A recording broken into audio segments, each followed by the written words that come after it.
Hey guys, here we are at part 2 of the story. Another mob attacks Naruto, and the third Hokage takes a decision that will make Naruto a dangerous shinobi. Don't forget to hit the like button and subscribe button. Now, let's jump right in. It was a tense group of 5 people making their way out of a rowboat onto the main island of Wave Country. Knowing they could be attacked at any moment by someone of Zabuza's caliber had everyone on full alert throughout their travels. The group had resumed the diamond formation with Arashi and Kakashi switching positions with Kakashi on point and Arashi watching everyone's back. It was a silent walk, even Sakura kept her silence after the ordeal with the demon brothers. A rustle in the bushes to the right of the formation had everyone tensing even further, ready for whatever was to come next. Sasuke was the first to react, launching a kunai in the direction of the noise. "Arashi, check it out," Kakashi ordered. Summoning a kunai from the storage seal on the palm side of his right-hand glove, Arashi approached the bush cautiously. Looking beyond the bush, Arashi relaxed slightly as he saw the kunai stuck in a tree just above the head of a scared white rabbit. He picked up the rabbit and kunai and went back to the group. "Just a rabbit, here's your kunai," he said, handing the weapon back to Sasuke, who put it away without a word. The fur of the rabbit is all wrong for this time of year. It should have a brown coat. This animal was raised indoors. As soon as Kakashi finished speaking, a very audible whistle could be heard. "Get down!" Kakashi screamed before dragging Tazunat to the ground with him. In a blur of motion, a massive sword flew over their heads and embedded itself in a tree on the other side of the road they were traveling on.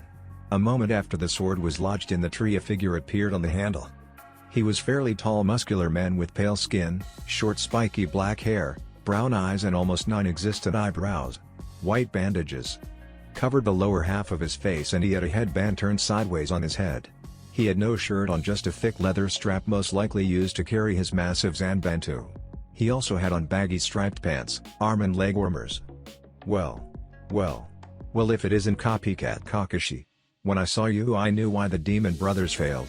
I'm surprised to see you toting these 3 brats along with you," the still unnamed swordsman said mockingly.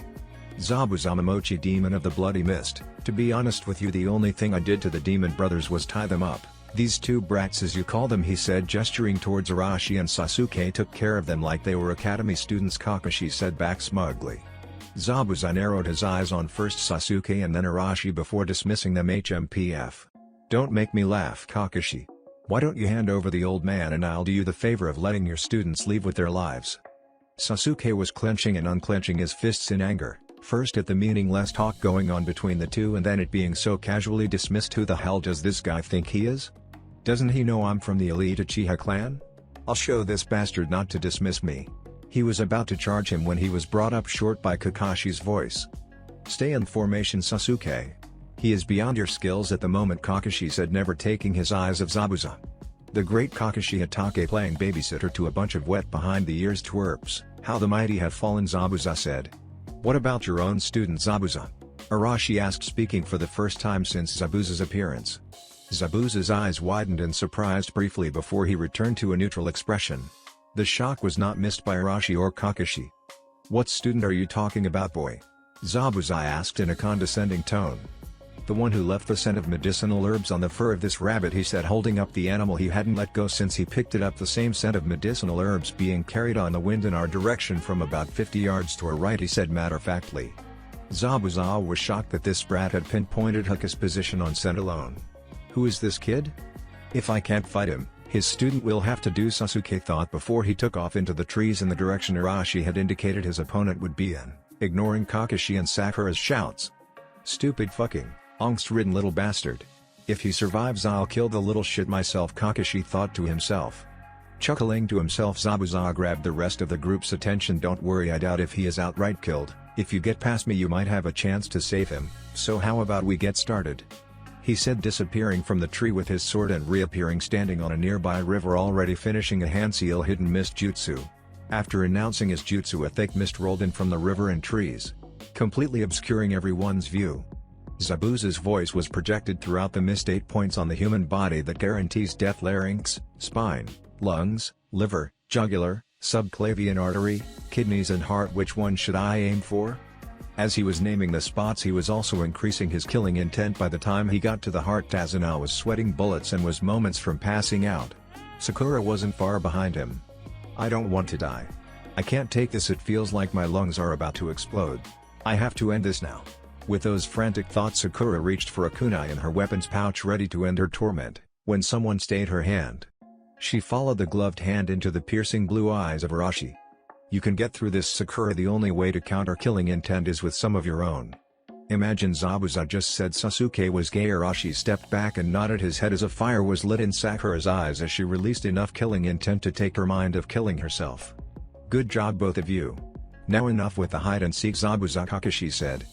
"You're right, that is enough because this game is over," Zabuza said, looming up behind Tazuna with his sword above his head about to bring it down on the startled bridge builder. "You're finished," he said, bringing his weapon down.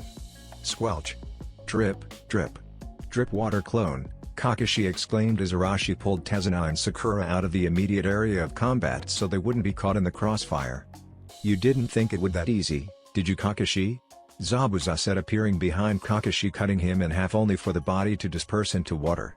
"What?" he said, surprised before he stilled as he felt a knife at his throat. "I didn't expect it to be easy, Zabuza, but apparently you did," Kakashi said, appearing behind the startled swordsman with his Sharingan eye exposed. Zabuza turned slightly to look at him. "Ah, the Sharingan, you copied my jutsu even through the mist. I'm honored you have the need to use it." "Good, you can take that honor with you to the afterlife," Kakashi said, and stabbed Zabuza in the throat only for it to be another water clone. Zabuza came out of the foliage in a burst of speed, prepared to kick Kakashi into the river when his leg was blocked by a forearm and his ankle was grabbed in a vice-like grip. He had enough time to be surprised at the fact that the blonde brat was the one to block his attack before Kakashi delivered a side kick square to his chest that sent him skidding along the ground and into the river himself. "I was wondering when you would come out of hiding. I was about to come in and get you," Arashi said. "How did you know I was hiding?" Tapping his ear slightly. "Water clones don't have heartbeats," he said simply. "You're starting to be a real pain in the ass, boy," Zabuza growled out before getting to his feet and going through a chain of hand seals as Kakashi appeared before him. Kakashi was also going through hand seals. They both finished at the same time, announcing their jutsu. Water release, water dragon bullet jutsu. Water release, water dragon bullet jutsu. The two massive water dragons clashed together and fought for dominance briefly before they both dispersed. "Is that all you can do, is copy me like a damn monkey?" he yelled in anger. That moment of anger caused him as Arashi took it as an opportunity to appear next to a startled Zabuza with a bow staff, swinging it into his arm. Crack. The sound of a broken bone could be heard throughout the clearing as Zabuza was launched into a tree. Ahhh. Arashi was running across the water about to finish the fight with an overhead strike to crush Zabuza's skull when he pulled up short to avoid senbone needles that were thrown at him. Appearing next to Zabuza was what appeared to be a mist hunter ninja, if the mask was anything to go by. "This is not over, Konoha ninja," a soft voice behind the mask said before Zabuza was scooped up and they both left in a water sunshine. "Damn it, they got away. Kakashi-sensei, how you doing?" Arashi asked as he was back to the shore where Kakashi was already waiting. "Better than I expected after uncovering the Sharingan. It drains my chakra faster than I would like. Any more big jutsu after that water dragon would have had me laid out with chakra exhaustion," he said before turning to Tazuna. "Even though they're gone, I'm not comfortable out here in the open. We'll collect Sasuke then make our way to Tazuna's home." After arriving at Tazuna's home and being introduced to his family, his daughter Tsunami was a beautiful woman in her late 20s with long black hair and soulful dark eyes. His grandson Inari was brooding child of about 8 or 9 with black hair covered with a white bucket hat, dark eyes, green overalls with a yellow shirt beneath it. When everyone was introduced, they gathered in the living room where Sakura was currently tending to Sasuke's wounds, minor though they were. When we found him, he looked like a porcupine with senbone needles sticking out all around his body. He even had a few stuck in his ass. "First of all, Sasuke, if you ever run off on your own again without orders from me the next we have a mission outside the village, I'll send you back to the academy for remedial classes on teamwork. Do you understand?" Kakashi said in a no-nonsense tone. "HN," was Sasuke's reply before he was hoisted in the air by his pissed-off teacher by his throat. "You left the formation and left an opening that could have caused us the client's life. If the civilian council didn't kiss your ass, you would be bounced from the ranks for a stunt like that. I will not pander to your already massive ego and superiority complex. You will either follow orders or you will not survive in the field with me," Kakashi growled out, "and when I speak to you, you will open your mouth and respond with words. You will not grunt at me like I'm one of your fucking fans. Do you understand me, Jinan?" "Ye. S. Hey," Sasuke said as clear as possible. "What?" "Yes, sensei." came Sasuke's strangled voice before Kakashi dropped him and moved back to his seat while Sasuke took greedy gulps of air. I apologize for that scene. Anyway, we're not done with Zabuza and his tag-along yet. They managed to get away, but with Zabuza's broken arm he won't be combat ready for quite some time unless he calls in reinforcements. Before that happens, we are going to track him down and finish what we started in Gato as well. Before all that though, Sasuke, tell me how Zabuza's student what? Coughing slightly, long-range fighter Sasuke's voice came out almost as a whisper. He kept to the trees and surrounding bushes and launched scene buns from my blind spots. He's fast, but he never used any jutsu, so I don't know what element he uses. Alright, get some rest. Tomorrow Sasuke, Sakura, I'll be upping your training. Arashi, you'll go to the bridge with Tazuna and guard him until I relieve you. Yes sensei, was the reply from the three Genins before they all moved to the stairs to their designated rooms. Okay, now the training I have in mind is a chakra control exercise. It's called tree climbing. The point of this exercise is to channel chakra into the soles of your feet and stick to the surface of the tree. After explaining, Kakashi approached a tree in the wooded area where he had gathered Sasuke and Sakura first thing after breakfast. He stopped in front of a fairly tall tree and made the ram hand seal. After finding the correct amount, he placed one foot then the other on the base of the tree and began to walk up it as if walking on the ground. Both Sasuke and Sakura gaped at this display. Chakra control is one of the most important and fundamental skills a ninja can possess. For example, if you take two people with an equal amount of chakra reserves and have them perform the same jutsu, I guarantee that the person who has better control could use that same jutsu more than the person who just poured chakra into it. A person with great chakra control can also use it to enhance other things like their speed or even their strength. After the explanation, Kakashi jumped out of the tree and approached his students. Any questions? Why isn't Arashi-san here for this training? Sakura asked. I know he hasn't been on the team long and I should have had Arashi introduce himself properly, but there hasn't been an opportunity, so I'll tell you a little about him. Arashi was trained outside of the village. He was born in the Land of Fire, and prior to joining Konoha 6 months ago he was a successful bounty hunter. He is beyond this level of training, and frankly the only reason he is here now is to gain experience working on a team. If you want to know more than that, you will have to ask him. Now approach a tree and get started. Mark your progress with a kunai, he said, pulling his favorite book out of his hip pouch and walking over to a nearby stump to get some reading in. A word of advice: too much chakra and you'll be blown off, too little and you won't stick at all. It wasn't even 10 minutes later that a voice of excitement sounded throughout the clearing. Hey Kakashi-sensei, this doesn't seem so hard, Sakura said from her spot about 30 feet off the ground sitting on a branch.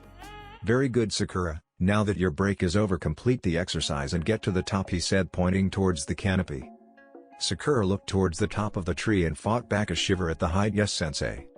When you reach the top I want you to practice running up and down the tree until you can't do it anymore, then take a break and continue running. The reason it was so easy for you is because your reserves are small. The continuous exhaustion will build up your reserves. Sasuke, instead of a running start, lay down at the base and place your feet on the trunk and find the right amount that will allow you to stick to the tree and then go from there. It has been a week since the Konoha ninjas and their client arrived in Wave. Things have been mostly quiet with no sign of Gato or Zabuza. Sakura and Sasuke have both completed the tree walking exercise and were now in rotation with Arashi as bodyguards for Tazuna. Kakashi was trying to think of a way to track down Zabuza and his accomplice. While all this was going on, there was also a very tense atmosphere whenever Inari, Tazuna's grandson, was around. He just seemed to suck all the positive feelings out of the room. All the tension came to a head one evening at the dinner table. Why do you try so hard? You'll never beat someone like Gato. He's too strong and you're stupid for even trying. Arashi turned toward the speaker, which turned out to be Inari. So what does that make your grandfather? Is he stupid for trying to stop Gato? I don't think so. I think that makes him damn courageous to put his life on the line for his home and for his family. He's doing a hell of a lot more than you are. What do you know? You don't know what it's like to live here. If you go against Gato, you're just going to die like everyone else. Inari screamed with tears in his eyes. I'm tired of hearing your mouth. You think you're the only person to suffer. Try being poisoned, beaten and stabbed on a damn near daily basis. When you weren't being attacked, you were being glared at or ignored until the next time someone wanted to vent their frustration out on you. What about your grandfather? You don't think he suffers from the fact that every time he leaves you two alone it might be the last time he sees you? You don't think your mom suffers the same way? They suffer, but unlike you, your mom still finds the strength to encourage Tazuna to do the right thing. You're nothing but a coward and I'm tired of looking at you. With that said, Naruto used the leaf sunshine to leave a stunned and silent audience. It is him. Why wouldn't the Hokage tell me he came back? Kakashi thought to himself. That damn brat making me lose my control like that. Fuck it, shadow clone jutsu. Out of the smoke of the jutsu popped about 100 clones. Alright guys, let's burn off some of this energy. You got it, boss. Attack. Bring it. Arashi suddenly sprang awake the next morning. It took him a moment to realize he was holding a struggling figure in an arm lock submission hold. He couldn't see a face because his legs were stretched across the face of the person, adding a little more pressure to the hold. He growled out, "Who are you?" "I was just collecting herbs when I saw you sleeping. I was just going to wake you." Hearing the rushed explanation as well as the soft voice, Arashi immediately let the person go. Sitting up, he got a good look at the person whose arm he almost broke. He couldn't tell if it was a very feminine guy or a very beautiful girl. Long straight black hair, brown eyes and a choker around the neck. A low-cut pink sleeveless kimono and light brown sandals. While Arashi was studying his mystery guest, that person was also rethinking approaching the masked shinobi. "Kami, my arm's on fire. What was I thinking approaching him? If he can keep up with Zabuza-sama, then he is indeed very formidable," were the thoughts of the stranger. "I'm sorry for startling you, but it's a very dangerous time in Wave right now. I'm Haku, by the way." "Arashi, sorry for that, but it's kind of a reflex," he said, gesturing toward the arm Haku was flexing, trying to get rid of the tingling sensation. "So you said you were out here collecting herbs. You shouldn't venture out alone right now. Like you said, it's a very dangerous time. I usually avoid trouble by coming out in the early morning. I better get back to my collecting," said the now named Haku. "Look, since I'm the reason you spilled your herbs, why don't I help you collect some more? It'll go a lot faster," Arashi offered. "Thank you for your kind offer," Haku said, smiling a little. They went about collecting various herbs when Haku decided to break the silence. "So I noticed your headband. You're a ninja, right?" "Yeah, I was out here letting off some steam last night. It was pretty late when I finally calmed down, so I decided to sleep out here." "So Haku, how long have you lived in Wave?" "Not long. My guardian and I travel a lot and we sort of got stuck here," Haku replied. "So what does your guardian do that requires so much travel?" Haku hesitated for a moment before an answer came to mind. "He's a craftsman of a particular art that is always in high demand. I don't practice it myself, so don't ask me to explain it to you." "I hope being stuck in Wave hasn't dulled his skills. It's getting pretty late. Would you like me to walk you home?" Arashi asked. Haku was quick to respond, "No thank you, my guardian would not take it well if I showed a stranger where we were staying." "Do you mind if I ask you something? As a shinobi, why do you fight?" Arashi took a moment to ponder that question. "Well, I guess it all started when I was a kid. I didn't have anyone for a while as a child and I always wanted to learn to defend myself. Now I fight because it's all I know." "Do you consider yourself strong?" "Strong enough now, but I'm not nearly as strong as I want to be," Arashi answered back. "I believe if you have people to protect someone precious to you, then you can become truly strong." "That's a nice belief to have, and I think I already have some candidates for precious people." "It was nice meeting you, Haku. Get home safely," he said before turning and walking away. "You as well," Haku said before doing the same. "Wait. Haku. This is just going to bug me until I know, are you a guy or a girl?" "I'm a guy," Haku said, chuckling and then laughing out loud when he noticed the paleness of the masked shinobi before he turned and continued his walk. At Tazuna's house, all was quiet at the breakfast table. No one has seen Arashi or Inari since dinner the previous night. Tazuna and Tsunami were worried about the effects the young ninja's words would have on Inari. Sakura was curious about Arash's childhood. Sasuke put the whole episode out of his mind already. If it didn't involve him or Itachi, he didn't care. Kakashi was wondering how to approach Arashi with what he knew about him. They were all pulled from their thoughts by the sound of footsteps on the stairs. Coming down the stairs was Inari, only he was wearing something a lot different than his usual blue overalls and yellow shirt. He was wearing what looked to be an old pair of blue jeans, a white t-shirt with a black and red flannel jacket over top of it. In his hands looked to be a brand new pair of construction boots, and around his neck was a white towel similar to what Tazuna himself usually wears around his neck. However, the most noticeable thing about little Inari was the determined look in his young eyes. There was a fire there that neither Tazuna nor Tsunami had seen before. Tsunami was the first to get over her shock. "Inari, honey, what are you wearing and where do you think you're going?" "I'm going to help Grandpa with the bridge." That Arashi guy was right. "I haven't done anything to help. All I've been doing is acting like a coward. Well, from now on I'm going to do my part and help Grandpa with the bridge, and when he doesn't need me I'll help you around the house. No more crying and no more complaining. It's time to grow up," Inari said, his voice never wavering.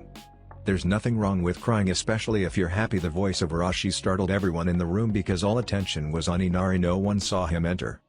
Well Inari, if you plan to put it a full day I suggest you eat, you're going to need your energy. Following his own advice, Arashi sat down at the table and helped himself to some eggs, bacon and toast. Inari sat down next to Arashi and ate the same as he did. Kakashi-sensei, I had a little run-in this morning. I think you should be aware. If he paused until his sensei gave him his full attention. I came across Zabuza's accomplice, or I should say his accomplice came across me asleep in a clearing this morning. I know he knew who I was, but I didn't let on that I knew who he was. We spoke for a while and I have a way to track them to their hideout. Kami willing it doesn't rain. Why didn't you just bring him here? We could have interrogated him to get Zabuza's location. I would have, but after speaking with him, he would have taken that location to the grave. He is extremely loyal to Zabuza, not like the demon brothers, Arashi explained. Alright, here is the plan for today. Sasuke and Sakura will guard Tazuna and Inari. Arashi, you leave some clones here to guard Tsunami, while we track the accomplice to the hideout. No matter what, be back here no later than noon just in case we have to make any plans. After Kakashi laid out the orders for the day, everyone went about their business as usual.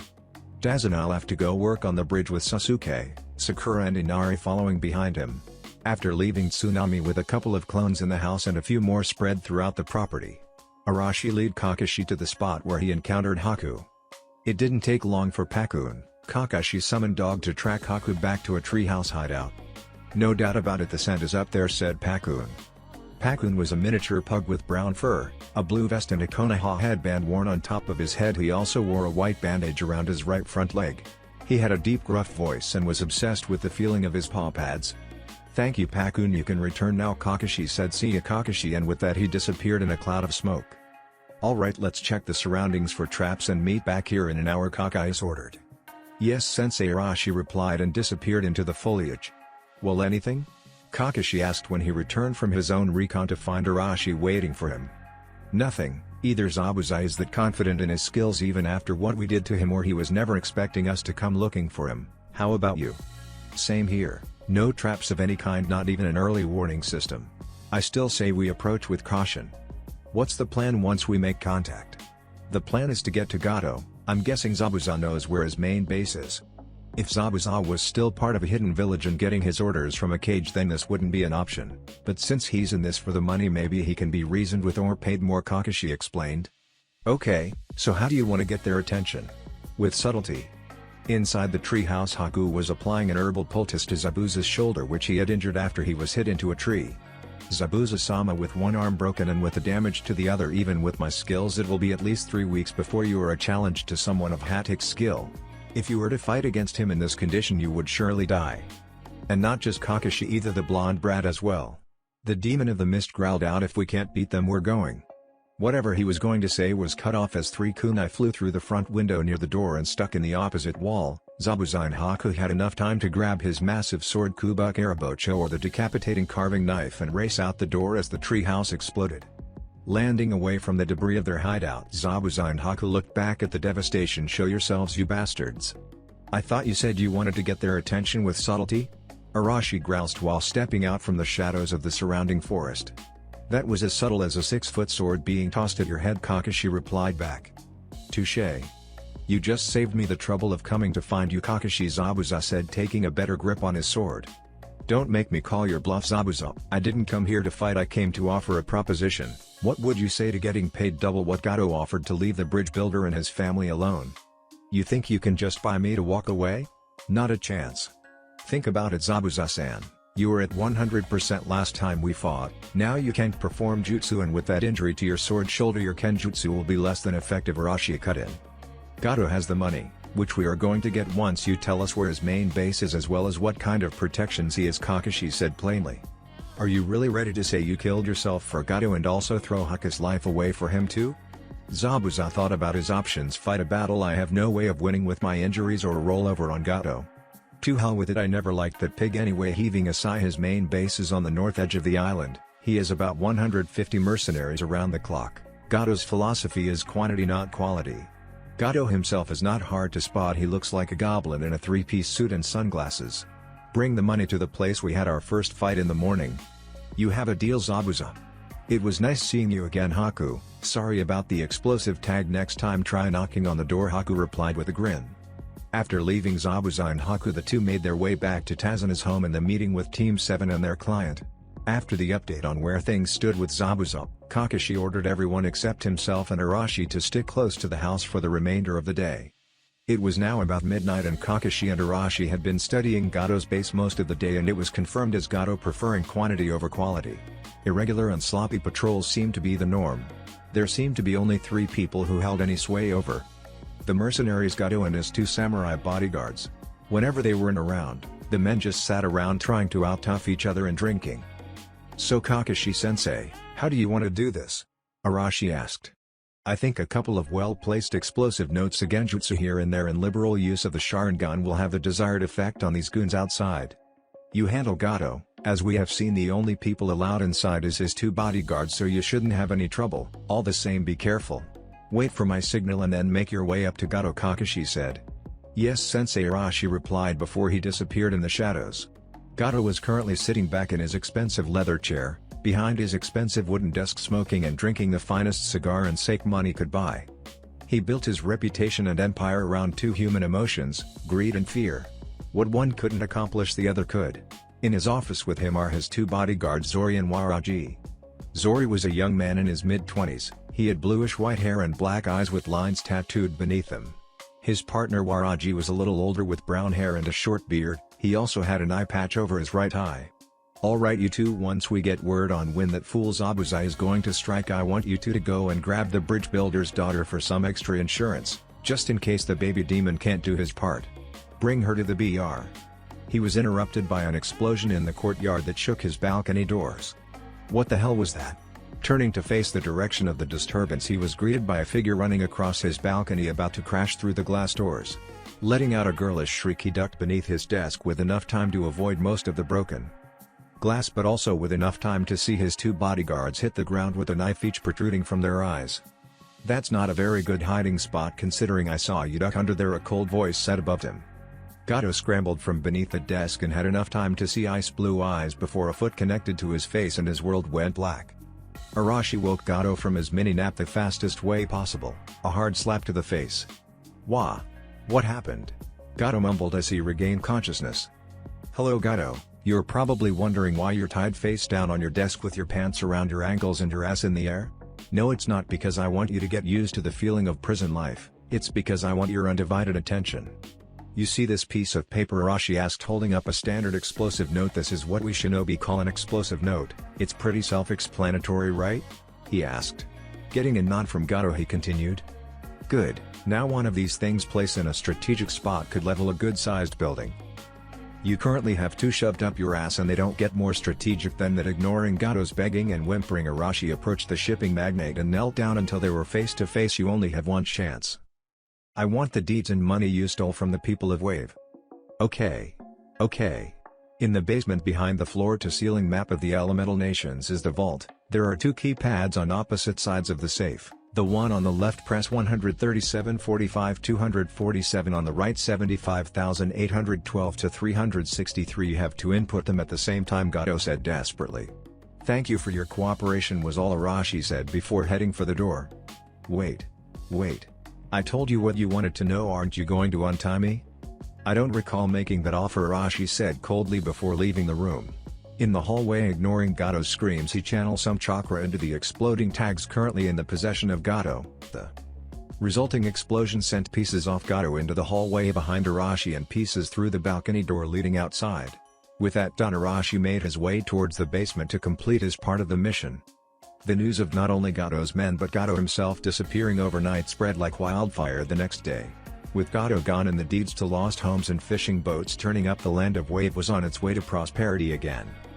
Zabuza and Haku also left after we paid them double what Gato had promised them, but Zabuza refused to leave without a promise of a rematch sometime in the future. With the spare hands of the rest of Wave and a good deal of clones, the Bridge of Hope was completed ahead of schedule. Team 7 now stood on the Bridge of Hope along with Tazuna, Tsunami, Inari and the rest of Wave to see them off. "Well, this is it for us, Tazuna, your bridge is built and Gato's not a problem anymore. Even without Gato you're going to have your hands full getting your country back on its feet. Yes, it's going to be a long haul, but thanks to you and your team we're well on our way." Arashi approached Inari and Tsunami, who were standing slightly behind Tazuna.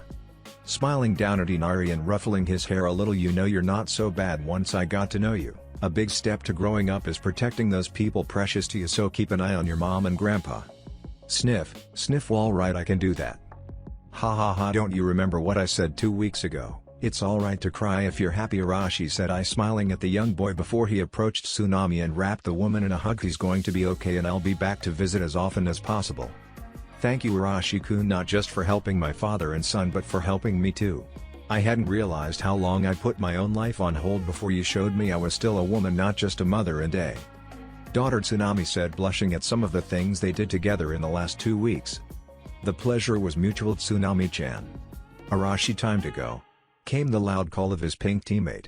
I'll be seeing you, Tsunami-chan, that's a promise.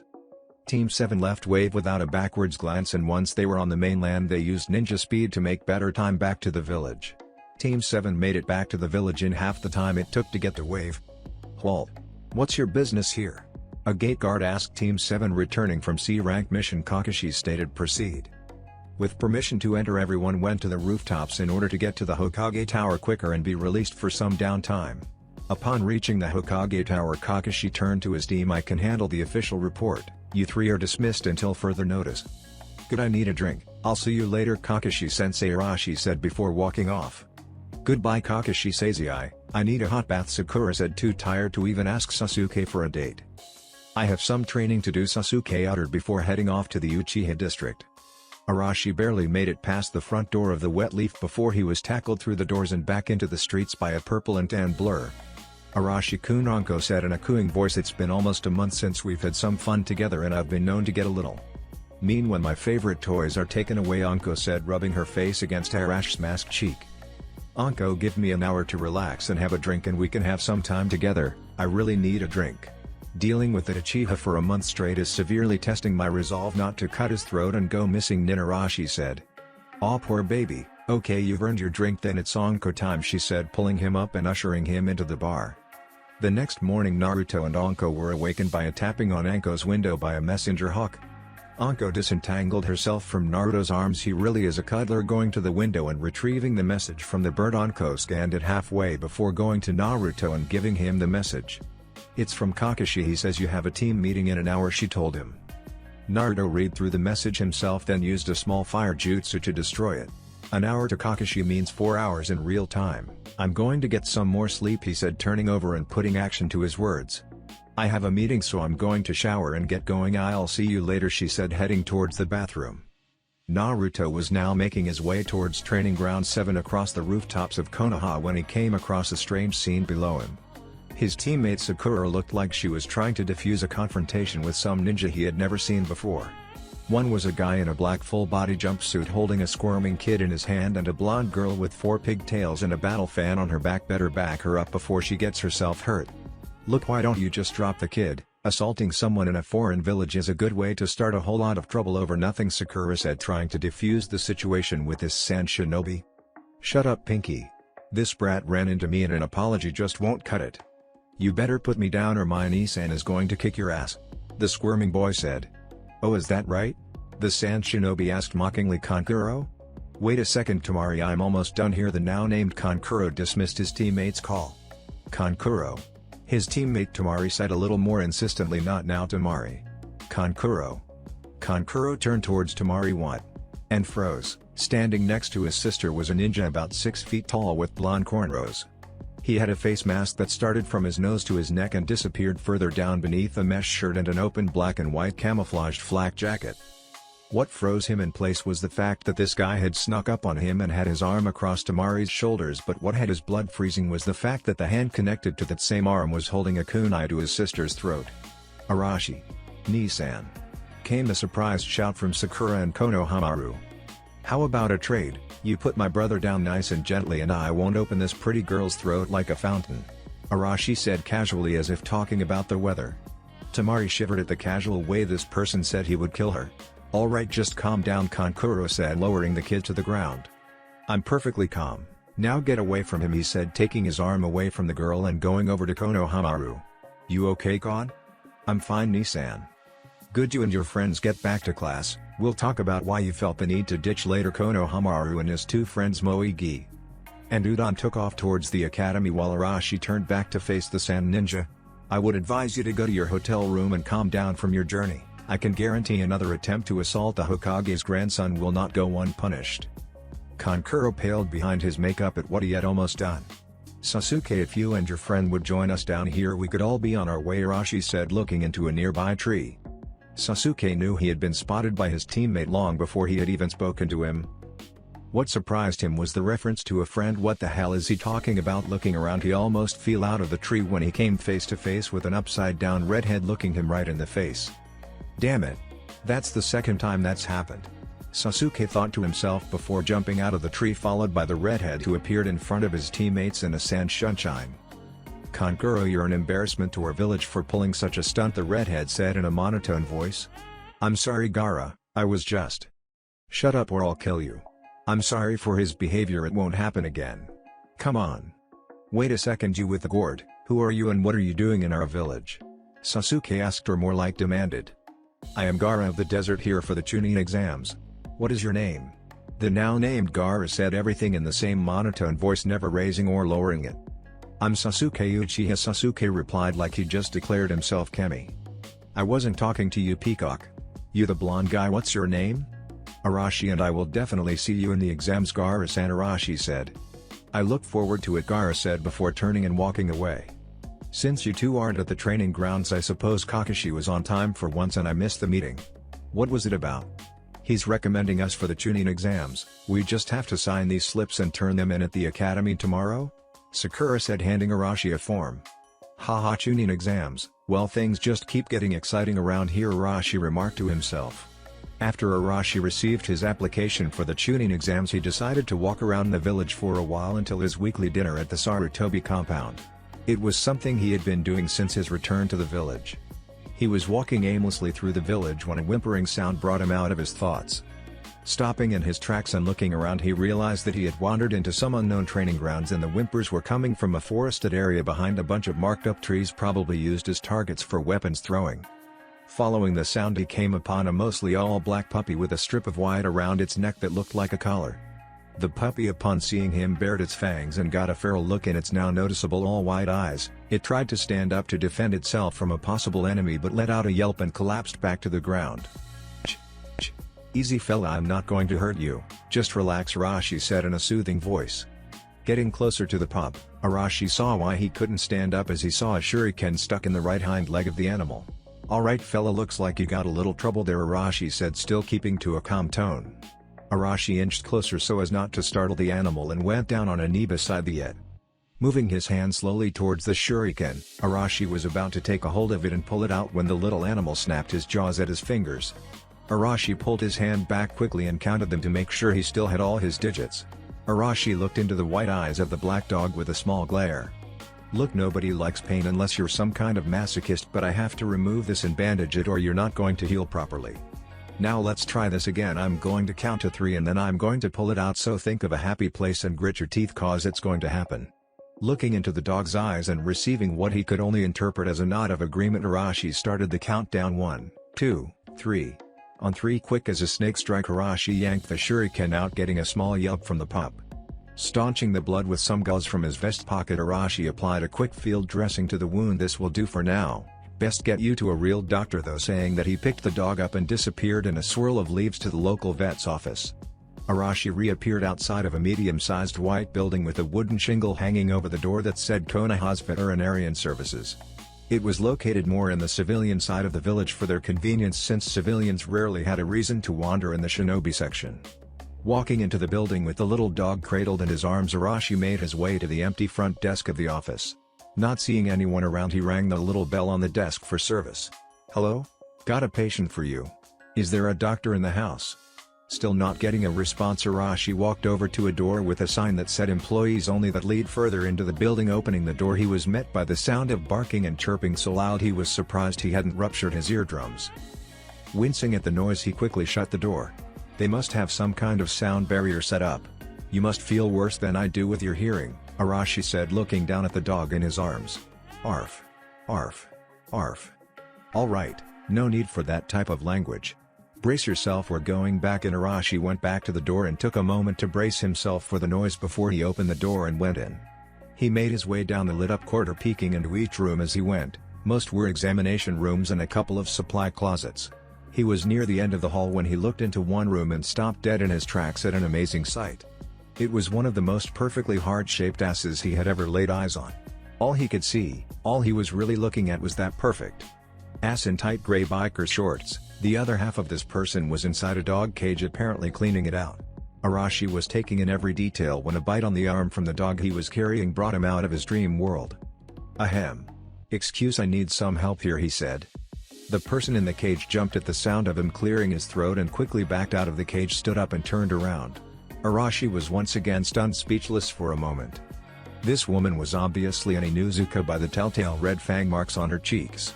Long brown hair held up in a ponytail with two bangs hanging down the front, round dark eyes set in the soft features of her face was remarkably beautiful. She was also wearing a black wife beater that did nothing to hide her generous C-cup breast. Shiro-kun! The lady exclaimed, darting forward and taking the puppy from Arashi's arms. Oh, Shiro-kun, where have you been, you poor little baby? Arashi was completely ignored as the Inuzuka women took the pup, apparently named Shiro, into one of the exam rooms down the hall. Not knowing what else to do, Arashi followed them to the room with enough time to catch the women consoling the injured animal. Does somebody have an OE? Don't worry, Hana's going to fix that right up for you, the now named Hana was saying as she unwrapped the field dressing and took a good look at the wound. So is Shiro going to be okay? Arashi asked. He's going to be fine. What happened? Hana asked the stranger. I was just walking around when I heard him whimpering. I found him in the woods behind some training grounds with a shuriken stuck in him. I dressed the wound and brought him here, Arashi explained. So his name is Shiro, huh? It's actually Shiramaru. He's a member of the Inuzuka clan and I believe we're in your debt for finding him. If left too long this wound might have been infected. Who may I tell my clan head we are indebted to? Arashi approached the examination table where Hana was putting the finishing touches on a new bandage for Shiramaru. My name is Arashi and from what I have gleaned from you, you are Hana Inuzuka. It's a pleasure to meet you. Hana finished her bandage on Shiro and then took a good look at her guest. He was about 6 tall, blonde hair, blue eyes and indeterminate age because of the face mask. He stood tall and proud without a hint of arrogance in his posture. Hana felt a tingle go up her spine as a single word went through her mind as she looked at this man, Arashi Alpha. It's nice to meet you as well, Arashi. Thank you again for finding and helping Shiro-kun. He's the most curious pup at the compound, always wandering off somewhere, Hana said, rubbing the black ears of the now sleeping animal. I think as long as he stays clear of the training grounds he should do okay. I have to be going, Hana. I hope to see you around sometime. We can talk about working off that debt, Arashi said, smiling as he left the room. Hana felt the tingle along her spine even more at the hidden meaning in those words. Anytime, Arashi, anytime. Dinner at the Sarutobi compound is always a small family affair when Hiruzen's schedule allowed it. At the small circular table right now were Arashi, Asuma, Konohamaru, and Hiruzen. They were talking about a bunch of non-important things at the moment. The serious talk was reserved for after dinner when Konohamaru was out of the room. They were finishing up the meal when the subject of Arash's first dinner at the Sarutobi compound came up.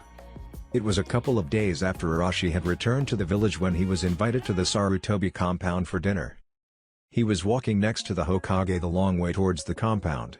Sarutobi always liked to take a walk through the village after a long day. It helped to relieve the stress of wearing the hat and reminding him of why he took it in the first place. As they approached the front door, Sarutobi paused to give his dinner guest a word of caution. I have to warn you, my grandson Konohamaru can be a little hyper at times. Try to be a little patient with him if it gets to be too much, Sarutobi said before opening the door. Arashi followed right behind him and took a good look at the inside of the home. The front door opened into a hallway. About 15 feet from the door was an archway that led into a sitting area, and Arashi could see a set of stairs further along the hallway leading up. Sarutobi paused in the archway to announce his presence. Konohamaru, I'm home. As soon as the words were out of his mouth, smoke bombs filled the sitting area. Jumping in front of the Hokage, Arashi prepared to defend him from the surprise attack. Arashi focused his senses on the would-be attacker or attackers. Hearing a whistle through the air, Arashi shot his hand out and grabbed the airborne weapons. Feeling something off with them, he took a quick glance and was puzzled by the weapon's wooden shurikens. What the hell? He focused back on his attacker when he heard a very childish voice shout, I got you this time, old man. Arashi focused on where the voice came from and saw a hazy figure in the still lingering smoke. Leaf Hurricane. When the figure who could only be the Hokage's grandson Konohamaru jumped in the air to perform the attack, Arashi darted into the smoke. As Arashi went into the smoke, the Hokage performed a small wind jutsu to clear the room. When it was clear enough to see, he saw his grandson hanging upside down from his ankle by Arashi, who was scratching his head with the wooden shuriken he confiscated from Konohamaru. "So, I take it this is, Konohamaru, nice to meet you, I'm Arashi," Arashi said, smiling at the upside-down child. Konohamaru's sweat dropped at the nonchalant greeting. "Put me down, you idiot, don't you know who I am?" Konohamaru screamed. "Oof," was the sound Konohamaru made as he was dropped on his head. "Yeah, I know who you are, and as a member of the Sarutobi clan you should have better manners than to scream at a guest in your home," Arashi pointed out mildly. Hiruzen decided to step in before Konohamaru completely blew his top. "Konohamaru, go and wash up for dinner, Arashi will be our guest tonight." Konohamaru blinked dumbly at his grandpa before switching back to the masked shinobi while still rubbing his head. "Alright Gramps," he said before getting to his feet and leaving the room. "Hyper isn't the right word to describe him, I would say he's more lively than hyper," Arashi said. "Aren't they the same thing?" Hiruzen asked curiously. Arashi shook his head. "No, one sounds like an affliction and the other sounds like a compliment." Hiruzen decided to keep quiet on the subject and lead the young man into the dining area beyond the sitting room. It was a simple family setting, a small round table with 4 chairs around it. Dinner was also very simple: grilled beef, rice, veggies and soup. Konohamaru came into the room and everyone took their seats and ducked into the meal. It was quiet for a few minutes before the Hokage broke the silence. "So Konohamaru, how was your training today?"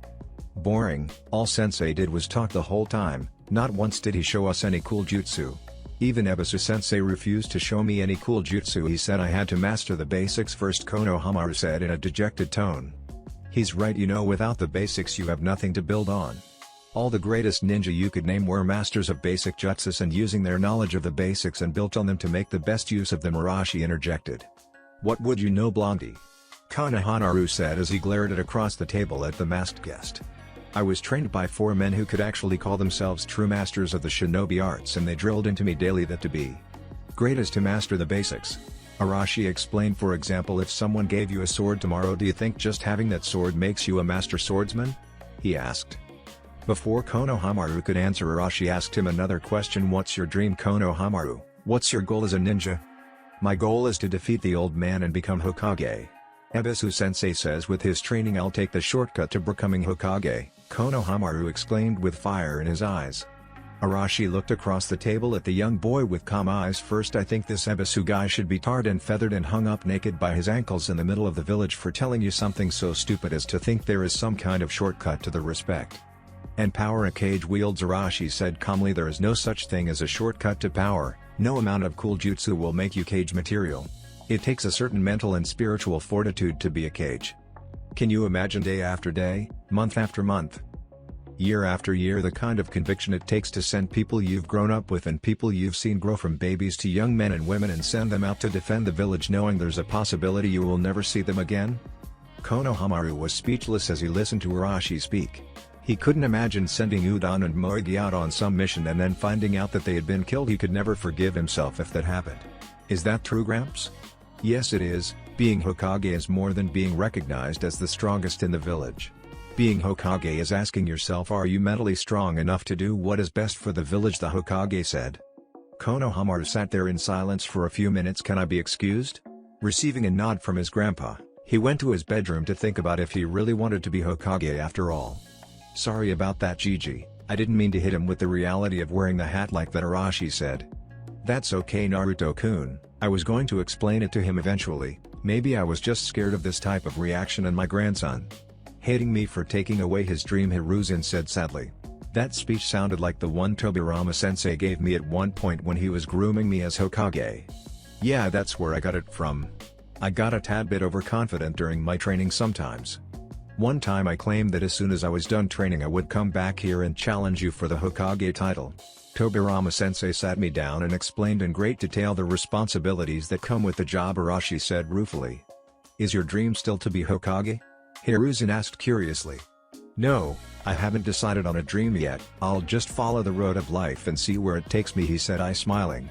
"Do you mind if I go up and speak to Konohamaru?" he asked. Hiruzen shook his head. "No, upstairs, second door on the right." Rising from his chair, Arashi made his to the kid's room. Looking through the open door, he saw Konohamaru sitting on the edge of his bed looking miserable.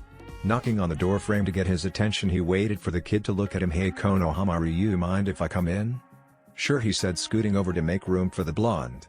"Why do you want to become Hokage?" Arashi asked. "My name is Konohamaru. I was named after the village, but no one calls me Konohamaru. People always call me Honorable Grandson. I'm not ashamed to be the grandson of the Hokage, but I just wish people would call me by my name for a change. If I was Hokage, then people would see more than the honorable grandson of the third Hokage. After what you said earlier, it seems like a pretty selfish reason to be Hokage. Wanting people to know your name is not selfish at all. But there are other ways to do it besides being Hokage." Konohamaru looked at Arashi with a confused expression. "What other ways? How about becoming a Sannin? They're just like Hokages but better." "How can they be better than a Hokage? You're just trying to mess with me," Konohamaru said, glaring at the blonde. "No, I'm not. Think about it. The Sannin are said to be just as strong as Hokages throughout the elemental nations. They're free to come and go from the village whenever they want, which means they have opportunities to always learn something new. Can you imagine the stories the Toad Sage or the Slug Princess could tell you about their travels? Now the Hokage, he's always stuck in boring meetings with the council or stuck doing boring paperwork. He barely has time to train and don't even think about getting laid, let alone dating someone. Where would you find the time?" Arashi paused there because of the puzzled look on Konohamaru's face. "Why do you mean getting laid? Getting laid where?" "Ahem, ask your grandfather after I leave. I heard from an older shinobi who was around when the Hokage first took office. He said after a week he was completely gray from doing all the paperwork involved with being Hokage." Konohamaru looked scared out of his wits at the thought of going gray. "The point is, there are other ways to be recognized besides being Hokage." "You're right, Arashi-san. Konohamaru Sarutobi will be the first ever monkey sage of Konoha," Konohamaru yelled with a renewed fire in his eyes. "Good for you, Kon. I look forward to facing you one day," Arashi said, smiling. "You can count on it. Don't think I forgot how you defeated me earlier. From now on we're rivals." Unknown to both Konohamaru and Arashi, Hiruzen had listened in on their talk, and though he perked up when Konohamaru declared he would be the first monkey sage, he still walked away with a storm cloud over his head after hearing Arash's accurate description of his everyday life. "I wasn't gray in a week. I was gray in 3 days. It took me a week just to finish the first round of paperwork," Hiruzen thought as he went back to the dinner table. After dinner, Konohamaru went to his room to study before bed, while the other three went out to the back porch for self-indulgence, a cigarette and pipe for the Sarutobis and sake for Naruto.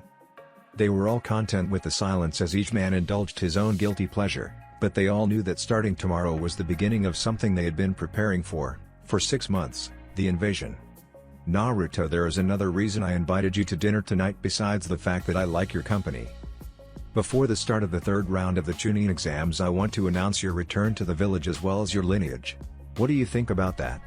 Hiruzen said, looking at the young shinobi calmly sipping his sake. Naruto was calm both on the inside and outside. "It's fine with me. I was going to bring the subject up myself pretty soon. I already have plans in place if the council tries to give me a hard time. But what about you? Keeping a secret like this from the council for 6 months might get the hat taken away for good this time. I've been playing politics with these people for a long time. I'm not worried about that. I am, however, worried about their reaction towards you. Don't be Gigi. I was taught politics from the best and I can use the law like I can use a kunai, so don't worry yourself sick. I better be going. Long day tomorrow." Naruto drained the rest of his sake and, bowing to both Asuma and Hiruzen, left in a swirl of leaves. "We both better get some rest, Pops. He's right, tomorrow is going to be a long day," Asuma said before finishing his cigarette and using a small fire jutsu to incinerate the butt before going inside. Hiruzen followed behind his son, thinking about what the future would hold for the village hidden in the leaves. Arashi was waiting at the front gates for his teammates to arrive. He had been there for almost a half hour waiting on them. He barely slept the night before because of the excitement of facing what he hoped to be strong opponents. Today he was wearing green tiger striped camouflage pants with matte black shin guards and black shinobi sandals. He was also wearing a sleeveless mesh shirt with a plain black sleeveless t-shirt over top of it. His arms were wrapped from wrist to elbow in black athletic tape, leaving his biceps exposed. He had his fingerless black gloves with the storage seals on the palm, shuriken on the left and kunais on the right.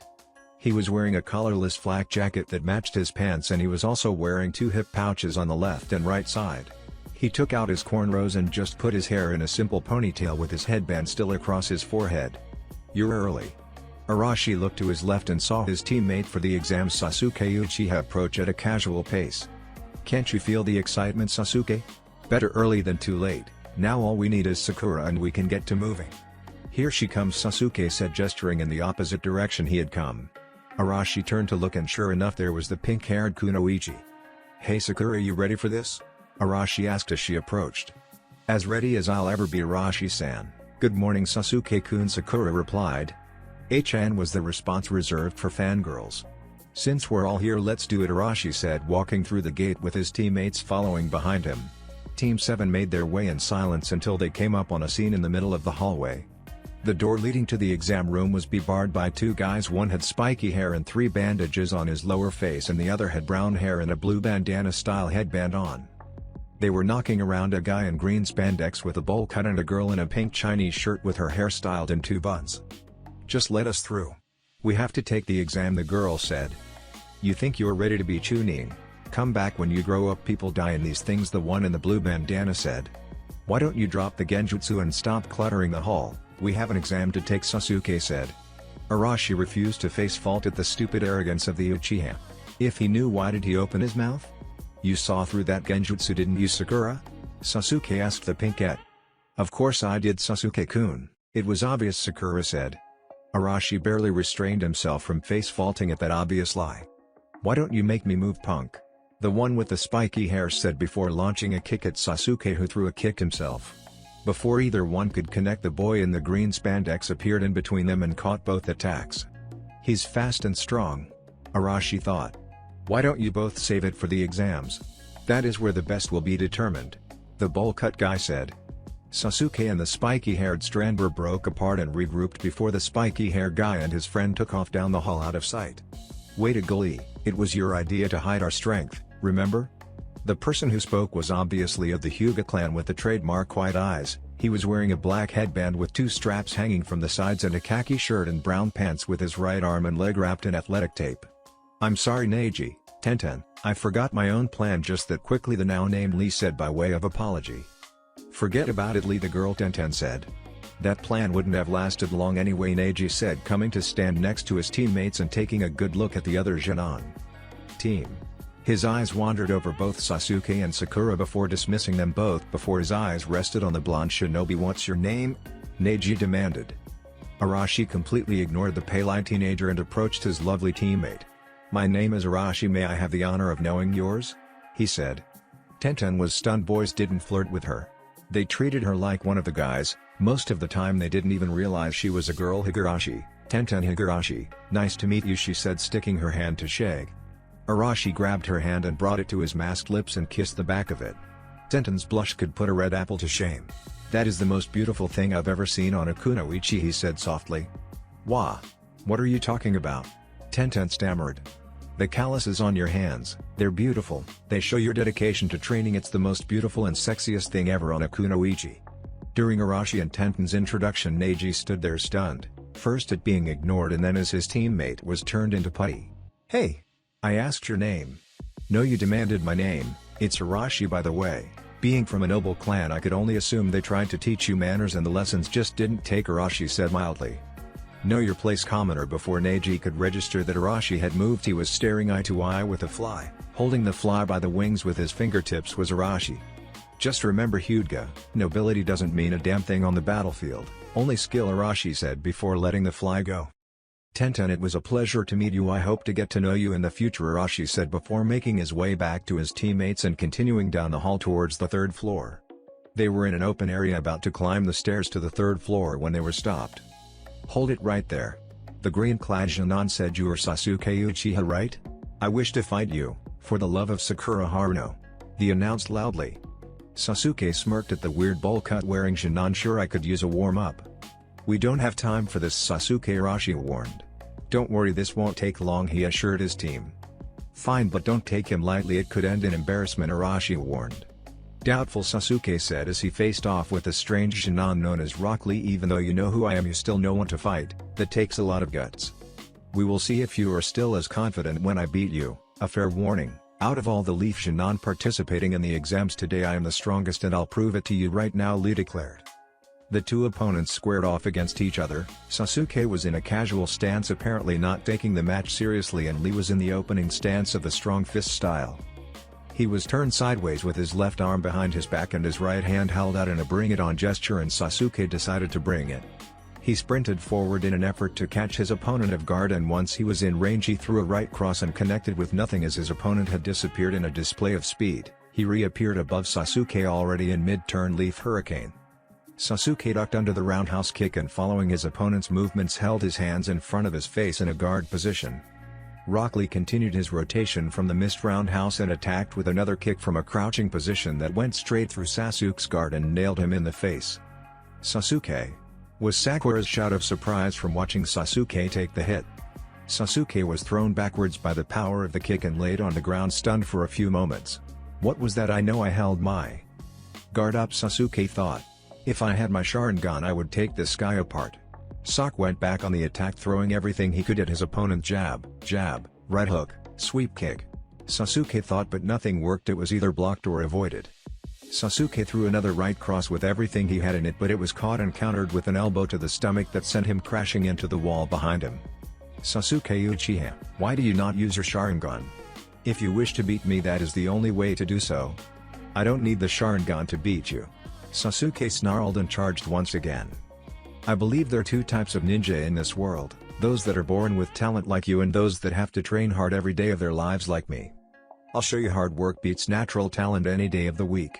Lee proclaimed before stopping Sasuke's charge with a spinning back kick to the chin that launched Sasuke into the air.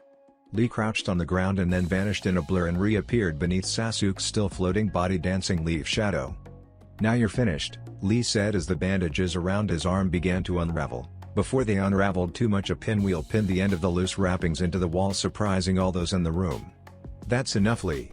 A large red tortoise said. Oh no, this is bad, Lee said, throwing his body into a backflip to land on the ground in a crouching position before sprinting to kneel in front of the talking animal. Sasuke, too stunned by the events that just transpired, was saved from further injury when Sakura broke his fall. Arashi joined his two teammates as he watched the animal tear into the green Glajjanon. What were you thinking, Lee? You're forbidden from using the technique, especially on a fellow leaf shinobi, you know that.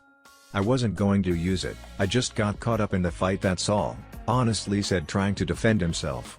Silence. You think a lame excuse like that is going to fly? A shinobi never reveals his techniques unless absolutely necessary, and from watching this fight, it was completely uncalled for. That's such a basic rule it should be tattooed on your brain. Now stand and prepare to take the punishment for your actions. Yes sir, Lee said, resigned to his fate. Come on out, Guy-sensei. In a puff of smoke a man appeared on the turtle's back. He was very tall and he was wearing a matching outfit to Lee's except no hand wraps, and he was wearing an unzipped Jonin flak jacket. He even matched Lee's bull haircut and had way thicker eyebrows. Hey there guys and gals, what's shaking? Guy-sensei said, standing proud with his hands on his hips and beaming a pearly white smile to all those in the room. He didn't get an answer as Team 7 was busy sweat dropping at the appearance of the original that Lee was cloned after. The silence didn't last long as Guy-sensei scolded his wayward student. I'm very disappointed in you, Lee. Are you ready for your punishment? Yes, Guy-sensei. Okay, you little idiot, Guy yelled as he punched Lee in the face and sent him skidding along the floor. When he stopped moving, Guy approached his downed student and looked at him with a river flowing from each eye. Lee looked at his sensei with the same expression on his face. Sensei, I'm so sorry. It's okay, Lee, I forgive you. Your youthful exploits are all a part of growing up. Guy-sensei. Lee. Guy-sensei. Lee. Guy-sensei. Lee. Something bad is about to happen, turn away quick, Arashi said, but it was too late for his teammates. They were forced to witness the most exuberant man hug known to the world, complete with the sunset and crashing waves as a backdrop. Now Lee, give me 100 laps around the practice field as further punishment for disobeying orders. Yes sir, Guy-sensei. Wait, what about the Chunin exams? There's no time for laps right now, Sakura said. Oh, I forgot about that. Make that 500 laps for also disrupting the Chunin exams, Guy said. Yes, Guy-sensei. Ali. I'm proud to be your sensei. Your flames of youth are inspiring, Guy said to his student with pride before finally taking notice of the other three people in the room. That has to be Kakashi's squad, Guy thought to himself. Hey, how's my old rival Kakashi doing? You know Kakashi-sensei? Sakura asked. Sure do. We're eternal rivals, Had been for years, Guy stated before simply disappearing. My record is 50 wins and 49 losses, which is one better than Kakashi, he finished saying from behind Team 7. The facts of the matter is I'm stronger than Kakashi, faster too. Whoa, that was all speed. He didn't even use chakra to help him, Arashi thought. He's definitely faster than Kakashi, Sasuke thought. Guy sensei is the greatest shinobi in the world, no one can defeat him, Lee exclaimed after his sensei's great show of speed. Enough, Lee. You all better get going before it's too late. Good luck, Lee. Show the world your flames of youth, my precious student. Yes, Guy sensei. I will. Well, Guy sensei, it was nice meeting you. Lee, how about after these exams we have a friendly spar? I'm a student of hard work myself. I would like to know which one of us has worked the hardest. My name's Arashi, by the way, Arashi said to Rock Lee. I would be honored to battle a fellow student of hard work, Arashsan. Good, then it's a deal. After the exams, Arashi said before making his way to the stairs and up to the 3rd floor, followed by the rest of the team. I can't believe I lost to that freak. If I had the Sharingan I would have wiped the floor with him, Sasuke growled out between clenched teeth. Not likely, Sasuke, Arashi said calmly. Who asked you? Didn't you see the scars on his hands when he took the wraps off? Some of those scars were fresh. I wouldn't be surprised if he was out training this very morning.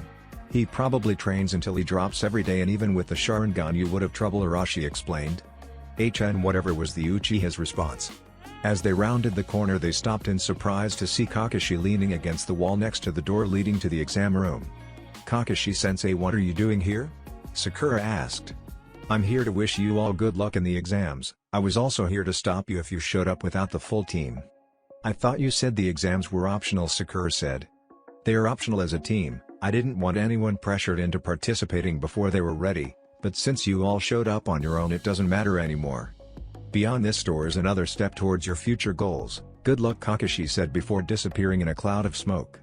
Well, let's go, this exam isn't going to take itself, Arashi said, kicking the door in and striding through. As soon as he entered he was blasted with killing intent strong enough to make a fly faint. This was nothing compared to the killing intent he felt from people like Zabuza or his own senseis. He glanced out the side of his eyes to see how Sasuke and Sakura were doing. Sasuke was shrugging it off with no effort, but Sakura was already shaking in her sandals. Remember what I said back in Wave about killing intent, Sakura? Sakura looked into Arash's calm blue eyes and remembered what he said back in Wave about using your own intent to offset someone else's.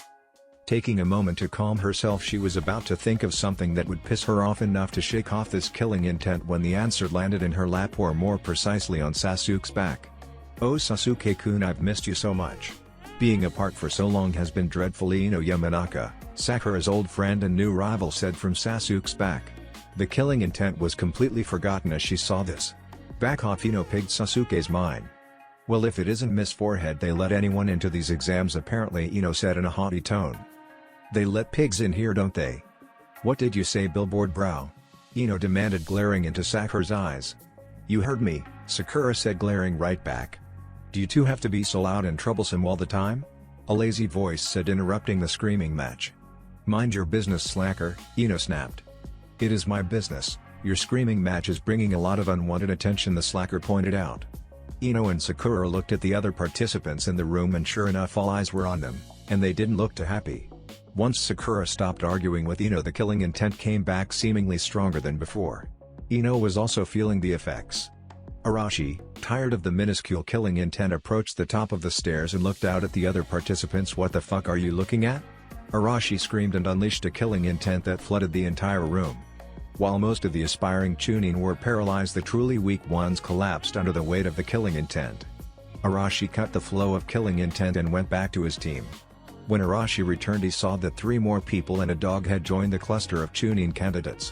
One was an Inuzuka male, a female Hyuga, and the last guy could have been anyone. The only thing that could be seen was spiky brown hair and sunglasses. Who the hell are you? That was unreal? The Inuzuka said. I'm Arashi, the new member of Team 7, and that was very real, he said calmly. What happened to the other guy? The slacker from before asked. Team 7 answered in one word, Tora. That was all that needed to be said. That was some display back there. You might want to tone it down though, a smooth voice said from behind Arashi.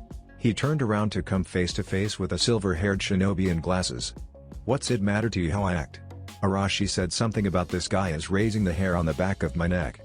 Just thought to pass on some advice to a fellow Leaf Shinon. I've been in these exams before and they're not easy. I'm Kabuto Yakashi. How many times have you taken the exams, Kabuto-san? Sakura asked. This is my 7th time, Kabuto said, smiling sheepishly. That doesn't bode well for the rest of us then, the still unnamed slacker said.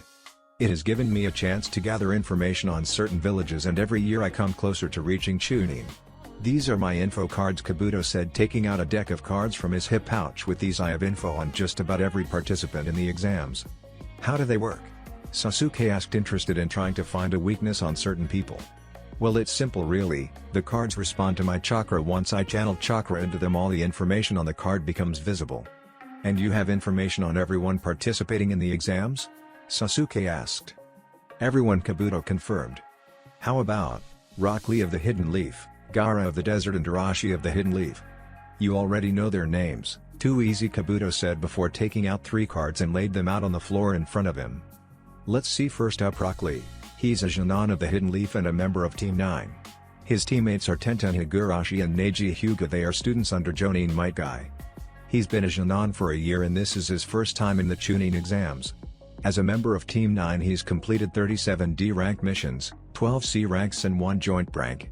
According to his stats he has exceptional taijutsu and very below average ninjutsu and genjutsu. After he finished reading off the info card he placed it back in his deck. Now Gaara of the Desert, he's a Jonin of the Hidden Sand. Not a lot on him except that this is his first Chunin exam. He has completed 10 rank missions, 20 C ranks and 3 B ranks. As a special note it says he completed every mission without so much as a scratch, Kabuto said in an odd tone. Lastly is Arashi of the Hidden Leaf. Well, this is surprising. It says that Arashi only recently joined the Hidden Leaf 6 months ago and in that time has done 30 solo D rank missions before joining Team 7 on a crank turn B rank mission. His teammates are Sasuke Uchiha and Sakura Haruno. They are students under Kakashi Hatake. As a special note it says that Arashi was a bounty hunter before joining the village. Kabuto paused there with a look of concentration as if trying to remember something. Wait, Arashi the bounty hunter? He asked, spinning around to face Arashi who had been reading over his shoulder. I've heard of you. You're on the Land of Fire's watch list. I have a copy right here, he said, reaching into his hip pouch and feeling around for the book he was looking for. Hey Shikamaru, what's a watch list? He heard Ino ask the one she had called a slacker earlier. Well, you know how each village has a bingo book? He asked. After receiving a nod of understanding he continued his explanation. Well, a watch list is the same thing, only it's available to everyone, not just shinobi like a bingo book is. Most of the people on a watch list are considered just as dangerous as trained shinobi. The only difference is they're not affiliated with a village, which is why they can't go into a bingo book or be labeled a missing ninja, Shikamaru said, and for once looking wide awake. I found it. Alright, here we are. Arashi, also known as the Perfect Storm because he has never failed to turn in a bounty. He has turned in 42 D rank bounties, 54 C ranks, 22 B ranks and 13 A ranks. His skills remain unknown except for being extremely fast and proficient in taijutsu. Apparently no one has ever lived to say what kind of ninjutsu or genjutsu abilities he has. Kabuto just looked wide-eyed at Arashi, who returned the look with a disinterested look of his own. Who the hell is this guy? Was the thought on most of the rookies' minds once this information was revealed. All thoughts of Arashi were replaced by an explosion of smoke at the front of the classroom. Alright you maggots, enough grab-assing, a deep voice said from the smoke. When the smoke cleared, a tall imposing figure in a black trench coat was standing in front of a group of Konoha shinobi. He, like the rest of them, was wearing a gray outfit and he had a blue bandana headband on. I'm Iviki Morino, Proctor 4. Your first test. Line up, turn in your applications, take a number and sit in your assigned seat. The test is about to begin. About damn time, was Arashi's thought as he made his way to the front to turn in his application. They should be just about to begin the first portion of the exams. How do you think they will do? Kurenai asked. Before I found out who was the proctor for the exam, I would say they had a fair chance. Now I'm not so sure, Kakashi said, looking up from his favorite book. Why? Who's the examiner? She asked. Iviki Morino. With a sadist like that, I charge their chances have dropped significantly. Who's Iviki Morino? I forgot that you're only a recently promoted Jonin, Kurenai, so you wouldn't know who Iviki was just yet. Iviki is the head of the torture and interrogation department and one hell of a scary guy. On top of that, Asuma said, for once enjoying a cigarette without being glared at by his own students. Why would the Hokage put someone like that in charge? Kurenai said, worried for her students. Relax, Kurenai, he won't touch them, he doesn't have to. Iviki's style of interrogation is more mental than physical. I just hope these kids are mentally ready. Ibiki has been known to break people down into sobbing messes with only a few words, Kakashi said before going back to his book and ending the discussion. Arashi was now seated at the front of the room with the Hyuga girl who introduced herself as Hinata through a bit of stuttering seated on his right and a Jinan from Sand on his left. After looking at the test he knew even though the questions were hard he could answer them without any problems, and after hearing how the point system was set up and the rules if caught cheating, he knew that the purpose of the test was information gathering. So he just tuned out the rest of the speech and thought back to some inconsistencies about that Leaf Jinan Kabuto. There is something seriously off about that guy. There is no way he could gather that kind of information just by participating in other exams. Besides, he said this was Gaara's and Lee's first exam, so he shouldn't have any info on them. I know for a fact that mission reports and Shinobi records are for Hokage and Jonin Sensei eyes only. He could get away with knowing who is on Lee's team and his sensei, but he shouldn't know how many missions he has been a part of or what they were ranked. The most disturbing thing about him though is he smells of snakes, not just any snakes, snake summons. There are only two people I'm aware of that should smell like snake summons, so either Anko or Orochimaru is getting up close and personal with this guy on a regular basis. I have to talk to the old man ASAP. Arashi was brought out of his thoughts by a black-gloved fist slamming down on the desk in front of him and a scarred face almost nose-to-nose with him. "I'm sorry, did you say something?" Arashi said. The entire room face-planted at the casual response to Ibiki's scare tactic, except for one person. Rock Lee had a blazing inferno in his eyes when he heard that response. "Guy-sensei, is it possible to have more than one eternal rival? If it is, I have second rival in the hip and cool." Arashi, Lee thought. "I said, are you ready for the 10th question?" Ibiki repeated himself. "I don't see why not, bring it on, Proctor-san," Arashi said calmly. "Are you sure? Get this last question wrong and it could destroy your shinobi career. If I wasn't prepared to put my career or my life on the line then I wouldn't be here, so give me your question." Ibiki stared into the blonde's eyes a moment longer, trying to get him to blink first before he straightened to his full height and returned to the center of the room. He scanned the room trying to spot another target. To maybe try and get these numbers down a little more. But looking out at the sea of faces, all he saw was determination. "I see no one else will be leaving, so those of you remaining, you all pass," he said with a smirk at the end. The response he got was what he expected. "What? What are you talking about? What happened to the 10th question?" a voice in the back ear asked. "Settle down and listen, I'll explain. The first portion of the exam was meant to test two things. One, as you may have already figured out, was your information gather skills. The questions were designed to be impossible to answer and basically force you to cheat. Your ability to gather information on your enemy could determine the success or failure of a mission. Seeing that he had everyone's full attention, Ibiki continued. Chunin is a mid-level shinobi who is expected to lead his own squad into combat on his own. Question 10 was designed to see who amongst you actually had the guts to move forward towards a seemingly impossible goal. The ones who refused to take question 10 have showed they do not have what it takes to be Chunin. Not now, maybe not ever. Again, Congra. Before he could speak any further, the window to his right exploded in a shower of glass. The reason for the broken window turned out to be a cloth ball that was unfurled to reveal a banner that said "Second Exam Proctor." The sexy Anko Mitarashi, the sexy purple-haired special Jonin herself, was standing in front of said banner with a wide cheesy grin. "Hello boys and girls, I'm Anko Mitarashi, Proctor for the second portion of the Chunin exams. Are you ready? Good, follow me," Anko said, raising her fist in the air. "You're early, Anko," again Ibiki said, stepping out from behind the banner. "Ibiki, what's with all the teams? I think you're losing your touch," Anko said, smirking at her fellow interrogator. "Maybe this is just a better crop of candidates this year.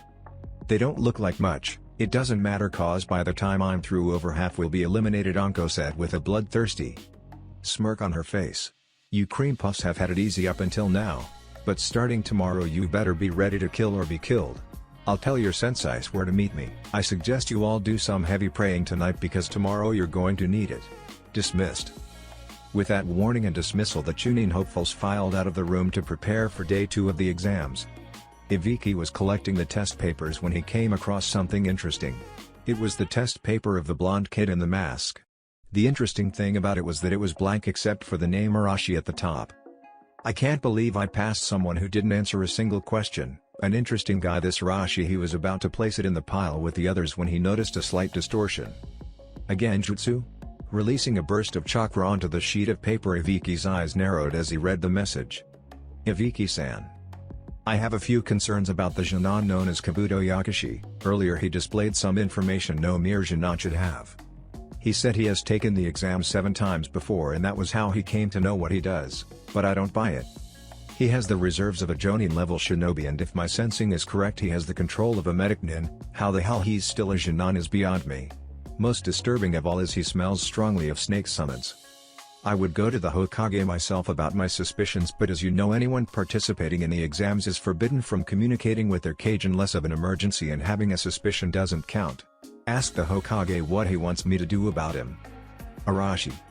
Like I said, an interesting guy this Arashi Ibiki said to himself before disappearing in a cloud of smoke to deliver the message to the Hokage. Well, I'm surprised all of you showed. Did you enjoy what might be your last night on Earth? Good, I welcome you all to training ground. 44, or otherwise known as the Forest of Death, Anko said, smirking at the scared faces. That doesn't look so scary. Quit trying to look tough and let's get on with this. That ill-advised outburst came from none other than Kiba Inuzuka. As soon as he was done talking, a kunai sailed past his face, cutting his cheek just above his clan tattoo. Before he could even register what happened, there was a sickly sweet voice in his ear. You know, it's always the dogs who bark loud that have no bite. You better watch yourself in there, little Inuzuka. Anko, feeling a presence coming up behind her, released another kunai from her sleeve into her hand and was about to lash out when her previously thrown kunai appeared over her shoulder, being held by a tongue. Here's your kunai back, Proctor-san, the person said in a whispery voice. Why thank you, Grass Nin, but you know I wouldn't advise coming up behind me like that again unless you're suicidal, Anko said with a grin. My apologies, I meant no offense. I guess I'm just a little anxious to get started, the Grass Nin said before moving away to rejoin her team. I guess everyone's a little excited this morning. Let's get back on track. Anko reached into her pocket and pulled out a stack of papers. Before I explain the rules of this portion of the exams, you all have to sign these waiver forms or you cannot participate, she said, passing them around. Why do we have to sign these? Someone asked. So that Konoha, and more importantly, I cannot be held accountable for your deaths, and trust me, there will be deaths. Once Anko received all the waiver forms, she once again reached into her pocket and pulled out 2 scrolls. One had the kanji for heaven and the other earth. Each team will be given either a heaven or an earth scroll. Your objective is to reach the tower in the center of the Forest of Death, with both scrolls and all your team members. You have 5 days to complete your objective. 5 days? What are we supposed to do for food? I can't go 5 days without food. Choji cried. You can hunt, you can fish, hell, if you get desperate enough you can eat each other. I really don't give a damn. I will give you 2 pieces of advice though: don't open your scrolls until you have both of them in the tower, and beware, humans are not the top of the food chain inside training ground 44. Now line up, get your scrolls and get to your gates. Anko ordered. A half hour later, all the genins were at their assigned gates waiting for the word to begin. My last warning, don't die. And with that, all the gates sprang open and the Chunin hopefuls sprinted forward in their ambition to achieve a higher rank. 15 minutes into the second exam, Team 7 stopped in a clearing to discuss strategy. Okay guys, how do you want to do this? Arashi asked the other 2 on the team. I say we head towards the center of the tower. Anyone who makes it that far will have already been in a fight and will either be injured, tired, or both. Set some traps or find a nice ambush position and it's over before it begins, Sasuke said, laying out his plan. That's a solid plan, Sasuke, I'm for it. There's no telling what the third part of the exams are, so it's best if we conserve our energy and strength, Arashi said. Sasuke-kun, that is an awesome plan. I can't believe you came up with that all by yourself so fast, Sakura said, beaming at Sasuke. Arashi just shook his head at her. If this girl doesn't straighten up, she's liable to get herself killed here. Sakura, hold on to this, Arashi said, handing him the heaven scroll he received earlier. Why give it to me? Sakura asked, surprised. Anyone we came across would expect either Sasuke or myself of having it. I'll be back in a second, nature calls, Arashi said, moving off into the trees in the shadows of the clearing. When he was sure he was alone, he unfolded a piece of paper that had been passed to him when he received the heaven scroll. After reading the short message, which consisted of 6 words. Keep an eye on him. Saru. He used a small fire jutsu to destroy the paper. Arashi raised his fingers in a cross shape and seal and whispered his favorite jutsu, Shadow Clone Jutsu. An identical Arashi materialized beside him. Turning to the clone, he gave his orders. Get back to the team and keep an eye on them. You have enough chakra to last for at least 3 days if you use it carefully, but first take care of our guest. I'm on it, boss, the Arashi clone said as he turned towards the range shinobi who dropped his genjutsu the moment he knew he had been discovered. I hope for your sake you have an earth scroll on you, the clone said. The Rain Ninja had a moment to regret his stupid decision to stay and spy on this particular ninja. He was there when he led of that killing intent yesterday and he heard bits and pieces of his record as a bounty hunter. Knowing these things, he only had one thing to say: what the fuck was I thinking? The original Arashi took off in the direction of the gate he saw Kabuto's team lined up at as soon as he gave his clone the order. He was hoping there would still be a decent scent to follow by the time he got there. When he arrived at the starting gate of Kabuto's team, he lowered his face mask slightly and channeled chakra into his nose and took a deep sniff. He had to take a moment to separate the smells. He finally picked up the one he was searching for. Gacha Arashi followed Kabuto's scent at a sedate pace and kept his distance. Not knowing what type of skills Kabuto and his team possessed, he didn't want to get too close. Eventually Arashi got within sight of the mysterious team when they decided to take a break. Channeling chakra into his ears, he tried to eavesdrop as much as he could from the distance he was at. He was so far away all he got were faint whispers: Orochimaru-sama. The Uchiha, passed the test. Arashi couldn't risk getting any closer without getting caught, and he couldn't risk channeling more chakra into his ears without blowing out his eardrums. Arashi was about to settle down to wait for Kabuto's next move when he froze in surprise because his clone had been dispelled way before his time. He quickly sifted through the memories of the clone. "I hope for your sake you have an earth scroll on you," AC said. The response he got told him all he needed to know. "What the fuck was I thinking?" the Rain Ninja said before he felt something wet running down the front of his chest. Looking down, he was surprised to see the wetness was blood. He also realized he had trouble swallowing. Before he knew it, he dropped to his knees, and as his vision went dark, the last thing he would see was his own blood staining the forest floor. AC wiped of the blood of the kunai he used to cut the Rain Ninja's throat and resealed it back in his glove, before walking out to rejoin his teams. "Alright, let's go," he said. "What took you so long?" Sakura asked. "Ran into some wildlife, let's get moving," he said, and jumped into the trees. Sasuke and Sakura followed shortly after, and the three traveled along tree hopping for close to an hour when a massive gust of wind separated the three. While Sasuke and Sakura were blown onto the branch of a nearby tree, AC, having taken the brunt of the gust of wind, was knocked a good distance away into the forest floor. AC stood up to get his bearings when he felt hot air being blowing against his back. Turning around, he came face to nostril with an enormous green snake. Taking exception to the snake's closeness, he reared back and punched it in the snout. "Stop steaming up my tail. What are you trying to do? Wrinkle it," AC demanded. The snake was momentarily stunned by the strength of the punch before it shook it off and lunged for his target.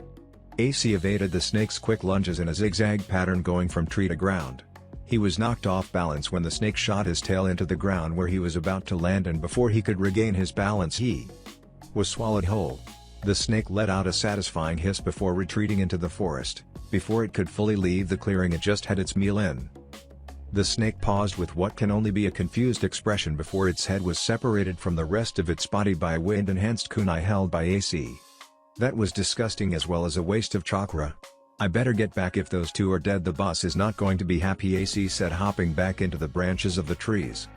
He made his way towards the sounds of battle and arrived just in time to Sasuke get bitten in the neck and collapse screaming in pain. "Shit. What the hell happened here?" Memorizing Sasuke's and Sakura's position, AC went through several hand seals and called out his jutsu Genjutsu, Infinite Darkness. The area was blanketed in pitch black. Under the cover of the jutsu, AC raced in and retrieved both of his teammates and left the area as fast as possible while carrying both. "Sakura, calm down. It's me. It's hard enough carrying Sasuke's dead weight. I don't need you making it any more difficult," he said, trying to get the struggling girl to be still. "Arashi, thank Kami, you're alright.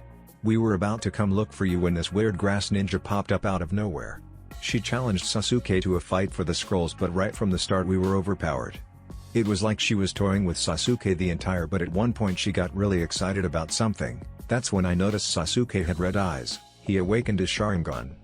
It wasn't long after I noticed it that the grass nin bit Sasuke and you arrived. By the time Sakura finished her story, she was running on her own alongside Arashi. "Okay, let's find a place to rest and take care of Sasuke." He finally found a spot to rest that was easily defendable. He set Sasuke down in the hollow of a tree and turned his head to look at the wound the mysterious ninja had left. He barely held back a surprised gasp as he saw the curse seal on Sasuke's neck. That was Orochimaru. AC knew when he was in over his head, if Orochimaru came back he wouldn't last long enough to do anybody any good. It was time to call in the original Sakura, he said, getting her attention. She had been sitting near Sasuke's feet with her arms wrapped around her knees, clutching them to her chest, staring into space. I want you to set up some perimeter traps while I scout the area. Stay near Sasuke, I'll be back when I'm through, AC said, leaving the hollow of the tree. Wait. You're just going to leave me here, alone? She whispered the last part. You should have been told this a long time ago, Sakura, but when you accept the headband with the leaf insignia on it, you forfeited any rights to remaining a child.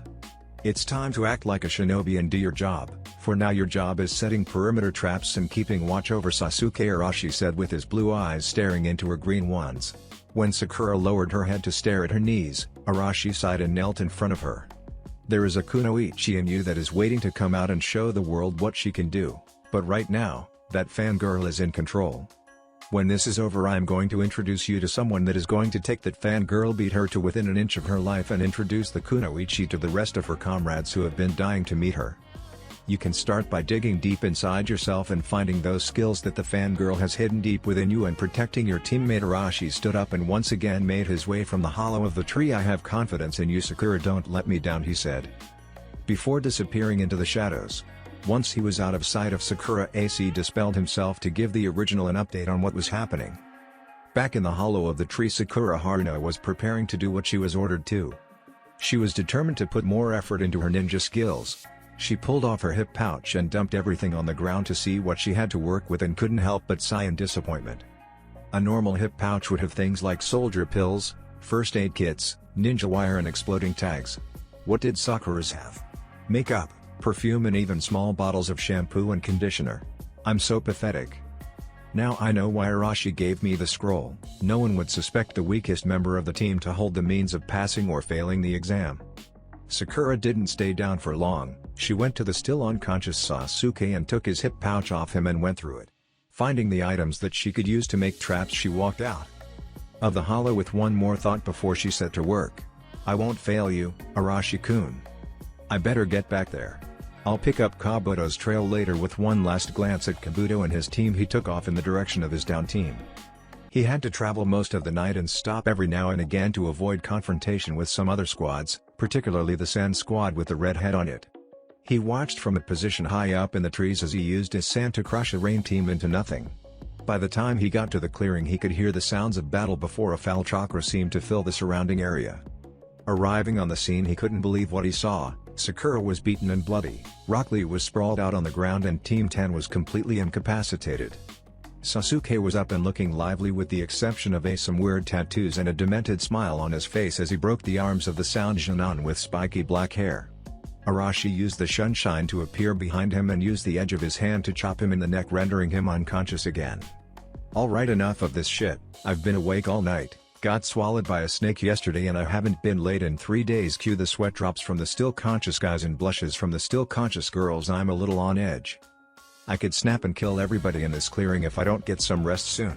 So if you want to avoid that, give me your scroll and we'll call it even for attacking my team, he said, addressing the Sound team member with the bandaged head. How do I know you'll let us go when you have the scroll? He asked. You don't, but I can just as easily take it from your corpse, just as easily as you can set it on the ground and leave with your team, was Arash's cold response. Not seeing any other options, the bandaged Sound ninja pulled the scroll from the inside of his jacket and set it on the ground and backed away from it. Arashi picked up Sasuke and moved away from the other downed male member of the Sound team, whom he was standing behind the whole time during the negotiation, and walked forward at the same time as the leader of the Sound team. Once they had swapped positions, Arashi walked to the tree where he had originally laid Sasuke and set him there once again. I don't mean to be rude, and while I appreciate your help, I think our team needs a moment alone and you need to see to your own team needs, Arashi said with his back turned to those still in the clearing. He's right, it's only the second day and now Lee is only at half strength. We're going to have to waste another day for him to recover, Neji said, approaching Lee, slowly recovering form. Let's get going, guys, with Shikamaru's lazy drawl. Wait, at least let me fix Sakura's hair for her, Ino said as she approached a still somewhat disoriented Sakura. Leave it, it's as much a battle wound as the scars she received today. She can have it fixed later. Now is not the time for that, Arashi said, stopping Ino in her tracks. Arashi approached Sakura and picked her up bridal style and also carried her to the tree and sat her next to Sasuke. Even though he didn't show it, he knew when Team 10 and Team 9 left the clearing and then the area. After I treat your wounds, we'll rest for a while and then we're heading for the tower, alright? We have to get Sasuke checked out as soon as we can. Okay, Arashi-kun, whatever you say, Sakura mumbled as she drifted off to sleep. Arashi raised his eyebrows at the kun suffix added to his name. Since I can't follow Kabuto without leaving my team behind, we might as well get the hell out of this forest and hopefully into some real beds. Besides, with Orochimaru targeting Sasuke, better safe than sorry. That's it for this video. I hope you all enjoyed the video. Don't forget to like the video, subscribe to the channel, and follow me on my other social media accounts. Anime God here, and I'm signing off.